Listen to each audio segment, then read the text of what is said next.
Magandang tanghali at sana maayos kayong lahat.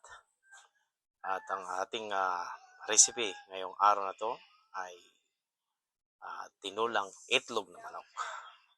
Siguro nagtataka kayo, pwede nga naman pala gagawing tinula na itlog lang ang gamit. Sa recipe na ito, papakita ko sa inyo kung magkano lang ang gagastusin natin. So, bali ang itlog na 1 tray o 1 dozen ay naghahalaga lang dito ng $4. So, gagawa tayo ng tinulang manok o tinulang itlog na manok na ang gamit lang ay itlog. Diba? So, $5 lang ang magiging gastos natin. So, ito ang mga ingredients. Kailangan lang natin ay, kung ilan kayong family, halimbawa kami ay 4, so 4 na itlog. Okay?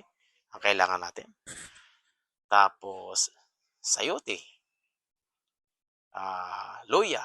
Kailangan medyo marami-raming luya para mas masarap. Bawang. Siyempre, mantika na konti. Then, tinola mix. At ang pinakahuli nating para magiging healthy ulit at para makahigop ang mga bulilit natin ng masustansyang sabaw ay lalagyan natin ng spinach. Okay. So, tara. Magandang araw sa inyo kaparikoy. Nandito na naman tayo sa segment na ito. Ang lulutuin natin ay tinulang itlog. Okay, kakaiba. So, ito yung mga ingredients. Bawang, sibuyas, luya, sayote, spinach para mas lalong healthy at mas pinapasarap at pinapahealthy pa natin lalo ay itlog. 4 na itlog kung ilan kayo sa family nyo ay, halimbawa, apat kami ay 4 na itlog. Kung 2 kayo, 2 itlog. At pinakahuli sa lahat, ang ating tinola mix. Sikreto ng bayan. At salt and pepper. Okay, yan lang. At panggisa natin ay huwag kalimutan ang butter para lalong sumigla ang buhay.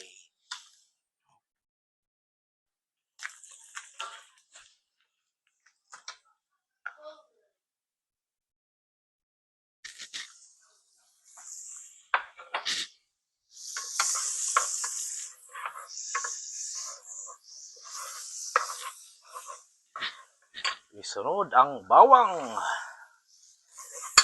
Kailangan itosta natin ang bawang para sa ganon ay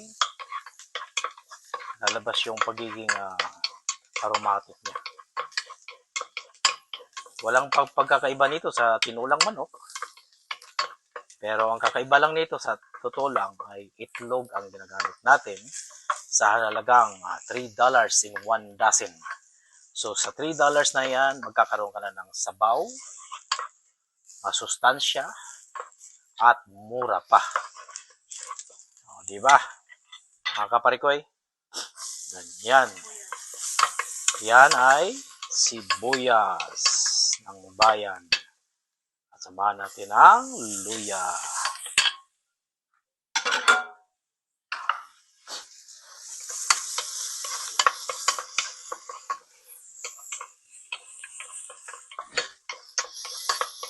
Ayan na.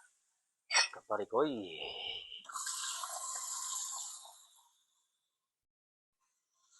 Nasa inyo kung gaano karaming tubig ang ilalagay nyo at kung ilan kayo.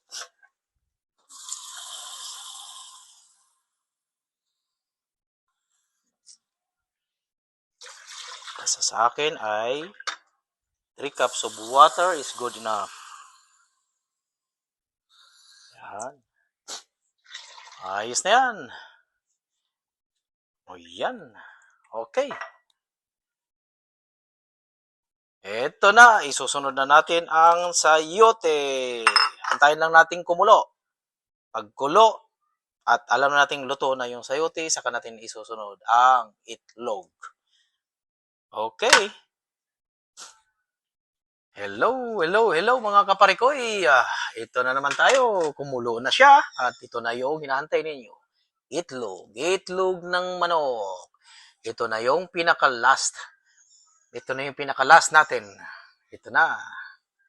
So, baka akala nyo ay nilagang itlog to, ito hindi Ito ay talagang hilaw yan. So, ika-crack natin dyan, hayaan, hindi natin gagalawin, hindi natin hahaluin. Hayaan mong maluto.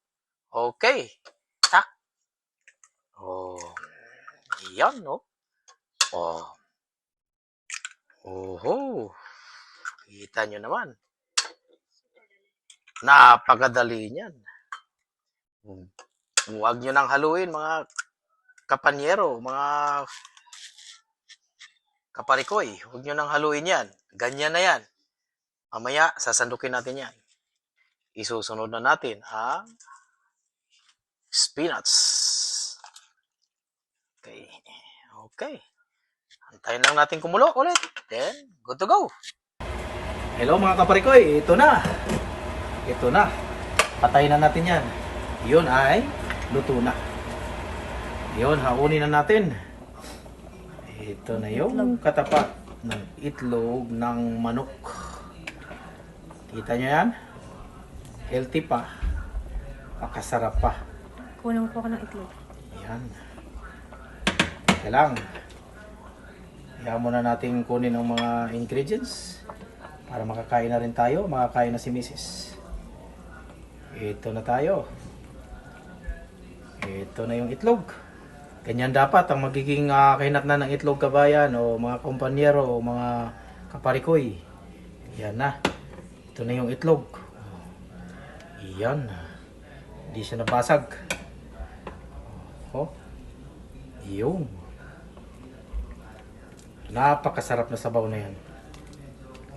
Akala nyo lang. Yan o. Kita nyo? Okay. Okay.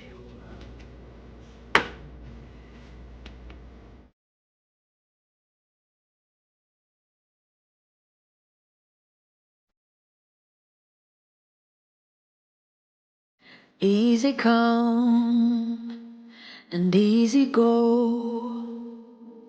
You're an unfading star. A gentle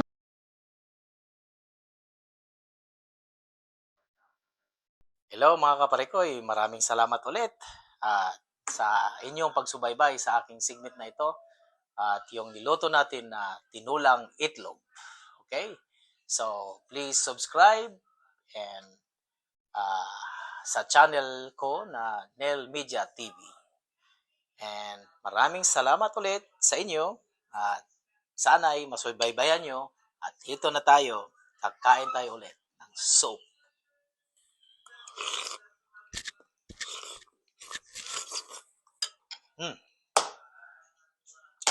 Panalo. See you guys.